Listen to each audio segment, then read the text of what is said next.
Assalamualaikum warahmatullahi wabarakatuh. Perkenalkan, nama saya Dwi Puspita dengan NIM C1F021088, Program Studi Ekonomi Islam Fakultas Ekonomi dan Bisnis Universitas Jambi.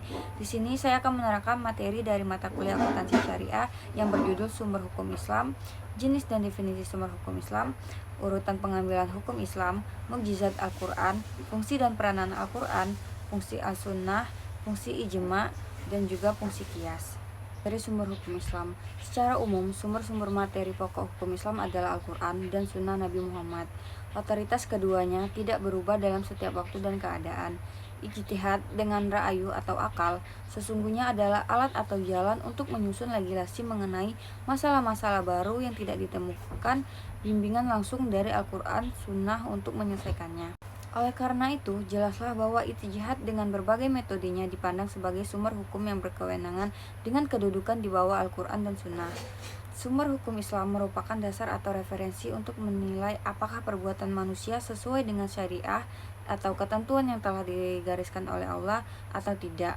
Sumber hukum Islam yang telah disepakati jumhur atau kebanyakan ulama yaitu ada 4. Yang pertama Al-Quran, yang kedua As-Sunnah, yang ketiga ijma, dan yang keempat adalah qiyas.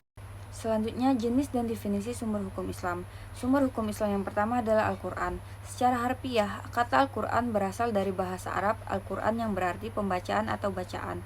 Sedangkan menurut istilah, Al-Quran adalah kalam Allah yang diturunkan kepada Nabi Muhammad melalui malaikat Jibril dengan menggunakan bahasa Arab sebagai hujjah atau bukti atas kerasulan Nabi Muhammad dan sebagai pedoman hidup bagi manusia serta sebagai media dalam mendekatkan diri kepada Allah dengan pembacanya.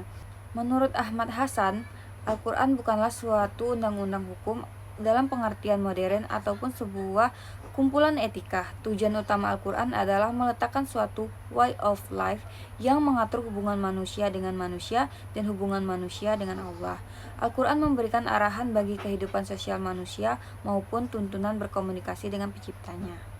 Nah, yang kedua adalah as-sunnah. Sunnah menurut istilah segala yang dinukilkan dari Nabi Muhammad, baik berupa perkataan, perbuatan, maupun takrir, pengajaran, sifat kelakuan, perjalanan hidup, baik yang demikian itu sebelum Nabi Muhammad diangkat sebagai Rasul maupun sesudahnya. Yang ketiga adalah ijma. Ijma menurut bahasa artinya sepakat, setuju, atau sependapat.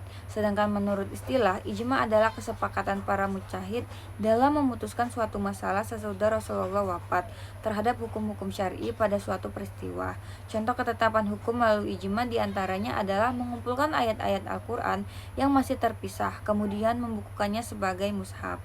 Yang terakhir adalah kias. Kias menurut bahasa artinya mengukur, membandingkan, menimbang. Sedangkan menurut istilah, kias adalah menetapkan hukum atas sesuatu kejadian yang tidak ada dasar nas dengan cara membandingkan kepada suatu kejadian lain yang telah ditetapkan hukumnya berdasarkan nas karena ada persamaan ilat antara kedua kejadian tersebut.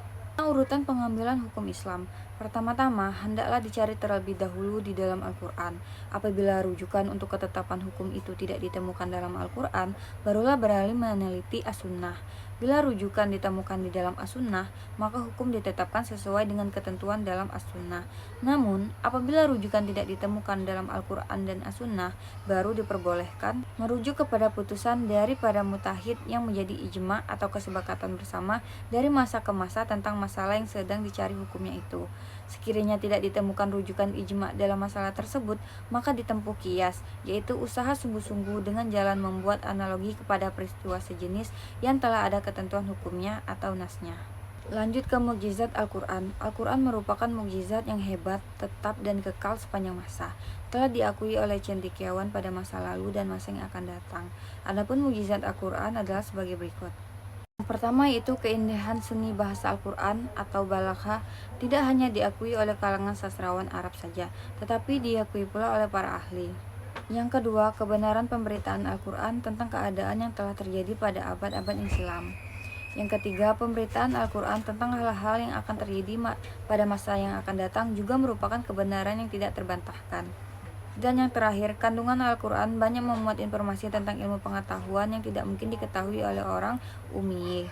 Selanjutnya, fungsi dan peranan Al-Quran. Al-Quran dijadikan sebagai sumber hukum yang paling utama, karena Al-Quran berasal dari Allah yang maha mengetahui apa yang baik bagi manusia dalam menata hidupnya, sehingga selamat di dunia dan juga di akhirat.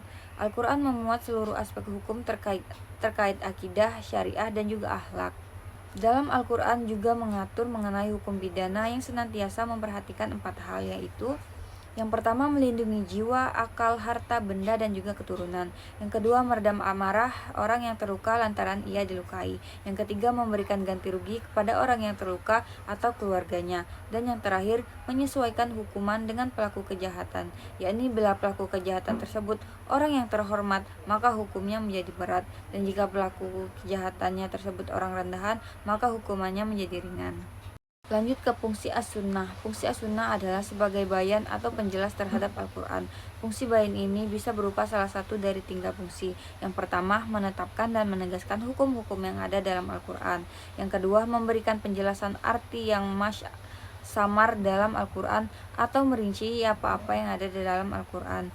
Dan juga yang terakhir, menetapkan suatu hukum yang belum ditetapkan oleh Allah. Selanjutnya, fungsi ijma. Fungsi ijma adalah kedudukannya dihubungkan dengan dalil lain, berupa nas atau bukan. Memang pada dasarnya, ijma itu menurut ulama al-sunnah mempunyai kekuatan dalam menetapkan hukum dengan sendirinya. Dalam pandangan ulama yang berpendapat bahwa kekuatan suatu ijma tidak diperlukan sandaran atau rujukan kepada suatu dalil yang kuat. Ijma itu berfungsi menetapkan hukum atas dasar taufik Allah yang telah dianugerahkan kepada ulama yang melakukan ijma tersebut. Terakhir adalah fungsi kias. Menurut terminologi, kias secara umum adalah suatu proses penyikapan keamanan hukum suatu kasus yang tidak disebutkan dalam suatu dalil baik di dalam Al-Quran maupun As-Sunnah dengan suatu hukum yang disebutkan di dalam dalil tersebut karena ada kesamaan. Baiklah, itulah materi yang dapat saya sampaikan tentang sumber hukum Islam. Apabila terdapat kesalahan kata maupun perbuatan, saya mohon maaf. Saya akhiri. Wassalamualaikum warahmatullahi wabarakatuh.